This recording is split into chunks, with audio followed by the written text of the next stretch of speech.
Hey everyone, hope you're having a good day. My name's Andy. My channel is Finding Value.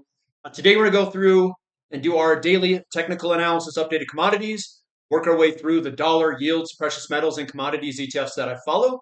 I'll interject my financial opinions as we go through it together. And if you need help with anything, check out finding-value.com. That's where I dive deeper into all of these topics and subjects, looking for potential investment opportunities. I share those opportunities with everyone in the community, and I also share my approaches and strategies to this commodities bull market that we're in. Discount coupon code is the coupon code at the moment. Let's dive in. Let's take a look, see what's going on. Starting with the dollar continuing higher. I drew that little downward facing wedge. I said, you know what? This looks like it wants to go on up. It's going on up. We found support at the blue line. So wherever these things turn and wherever there's a lot of shares traded, that's where it acts as support. And that's where we got that support. And we're heading higher. A driver of a higher dollar is generally interest rates working its way on up, and they're doing it at a rate or pace faster than what the dollar's being compared against. That's what the mismatch is here. It's a mismatch of the monetary strength behind the dollar versus the monetary strength behind the currencies it's being compared against. 2-year up 1%. It's actually looking pretty strong in the short term. The 10-year looks really strong. We've got some pretty big green candlesticks. The green army is showing up. It started on this bullish engulfing, which is a bottoming candlestick. And now we're seeing how much follow through do we have? Are we going to test this trend line and try to break out? Are we going to actually break out through it? Tough to say, but I can tell you it's going to take a run at it. We'll see what happens. The 30-year is doing the same thing. Nice, strong up move today. It is not slowing down. If you look at the opening and closing prices, you can see as these candlesticks go up, the momentum or velocity, either one, is carrying higher. We'll see what happens when we encounter resistance a little bit ahead of us. If we slow down or if we create a newer high where we break above this guy there. Very well possible. If that occurs, I would expect the dollar to continue to strengthen. YIELDS ratio is up a little bit, but it was doing it as rates were going on up. So as this goes up and the yield curve uninverts, historically, this is when they were falling, this is when they were falling, and this is when they were falling. Every single one of those times. This time we're coming back up, but rates are going up on the long end faster than the short end. Today, the 10-year was up 1.43 and the 30-year was up 1.47, the long end of the curve. And it was definitely up more than the 2-year, which was up 1%. TLT bond prices heading lower like they normally do when rates go up. Bond prices down, rates up. And this is interesting. Are we going to start a new bear market? Or I should say, are we going to start the continuation of the bear market? Sorry, I said that incorrectly. Generally, what you get is you get these big moves lower. This was your top. You're coming on down, and then you get upward facing patterns like this. See how they're angled upward? And it's breaking to the downside retest. And then we are getting follow through of downside selling pressure. That's these big selling pressure candlesticks. TLT is the 20-year plus treasury bond. So it's the long end of the curve. The 2 and 10, we are getting the yield curve to uninvert. But again, we're doing it in a way where the 10-year went up 1.4% and the 2-year was up 1%. So this is a different animal compared to what we've seen in the animals back here, those were all interest rates dropping like a rock, dropping like a rock. Yeah, I mean, these were all rates dropping like a rock. And could that have happened? It could, but that's just not what I see in the charts. Gold down $52 an ounce. This is very surprising. It's surprising because, well, rates are up, dollars up, okay, but $52 down, and we've broken the downtrend here, and we just started to break higher, and we get this large selling pressure candlestick. Kind of weird, is what I'll say. Kind of like it's manipulated to some degree. And I think these big candlesticks like this that we're seeing, all these candlesticks here, I think they're in there trying to do stuff. We can go in there and we can see what happens is you close the day here, and sorry, this is kind of at night. So at night they drive it up, and in the morning they drive it back down, and then it just falls off a rock like it's just all sellers, no buyers. The thing that's weird is generally what I see is when you see large selling pressure, uh, like these big candlesticks, that generally means you're topping, but we broke to the upside. Very weird. So we'll see what happens here. To me, it looks like they're trying to slow down gold to some extent. Silver was ripping too, and we got a big selling pressure move today, down 4.33%. And there's that big selling pressure just fall off a cliff move. It's very interesting. But that's what we're at in the short term. We could still see some selling pressure. If this is a legit move, we would see momentum continuing lower. If it is a one-day hit, we would see this kind of stabilize and turn around. Platinum down $10 an ounce. We're trying to break through this downtrend line. In the short term, it looks good to try to do that. So what we see is the selling pressure is declining, declining, declining. And I'm willing to bet that this is going to try to give a break higher of this downtrend line. And then palladium down 2.12%. This still looks okay. Not a ton of selling pressure through here, but we did enter this with some pretty big buying pressure. We kind of came up, and then we've just been relaxing there. GDX down 3.66. Now, what's kind of weird is this going to be a pattern where we get an upward facing where this pulls back? Could be, because that's what we're seeing across the board here, is a potential inverted flag pattern that we're seeing here. And I'll leave that there. We'll see if that's true or not. And then SILJ doing the same thing. It's a very similar pattern. Surprising that we got such large selling pressure move today. I was pretty surprised by it. We had a nice little consolidation here breaking upward, and we just get absolutely hammered right on the breakout. That is what gets me a little bit iffy on like what's going on here. Getting absolutely hammered on a breakout, that's pretty rare. Pretty rare to happen like that.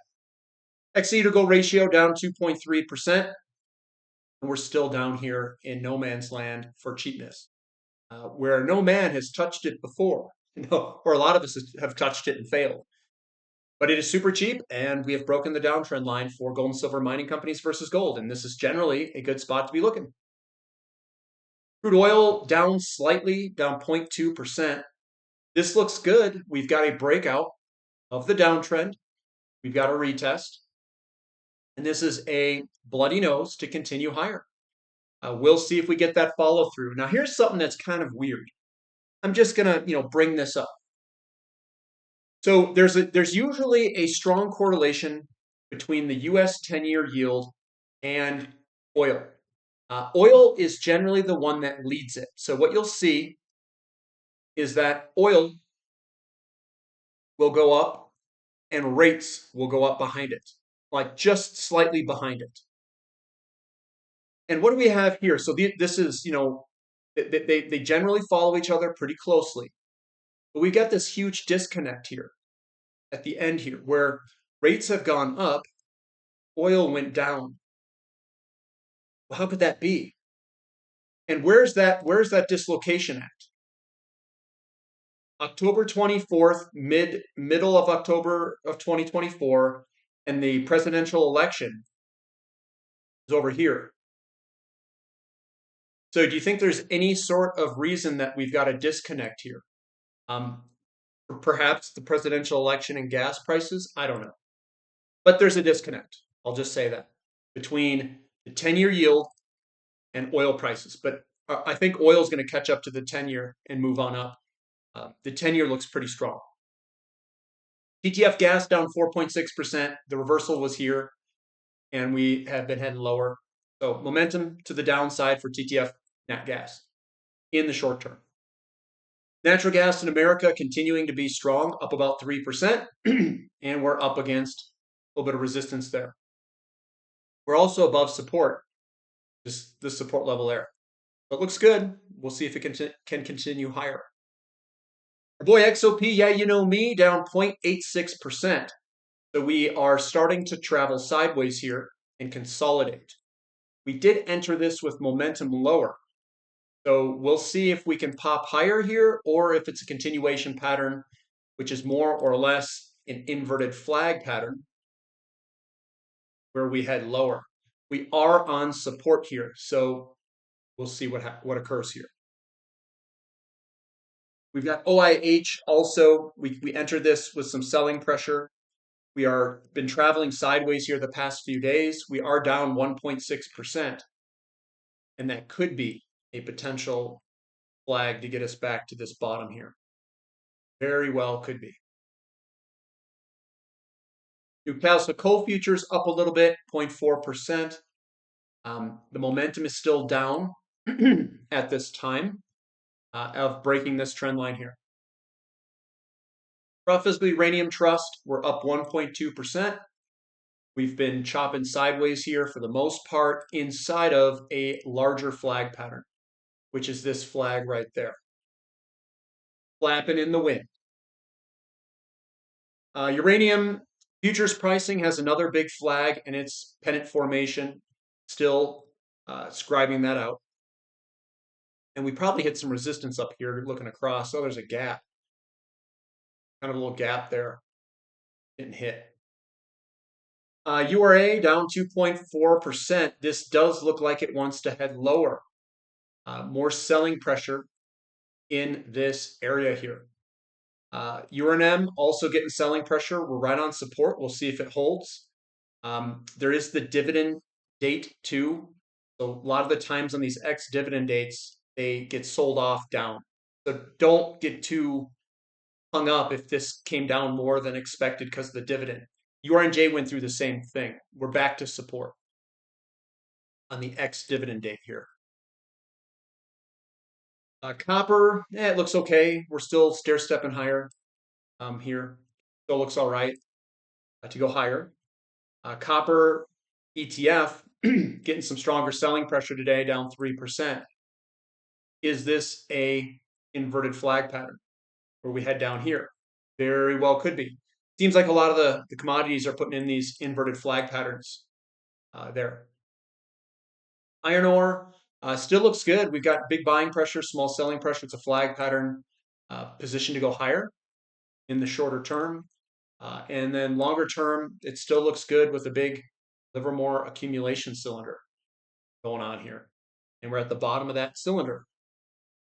Aluminum still at resistance. Haven't broken out of it yet. Just been trading sideways. We've got nickel slightly lower, but not really much of a difference, at least not yet. Mu right at support. And we're getting a little bit of selling pressure down 0.55, but still above support. That is located at about $70 a share.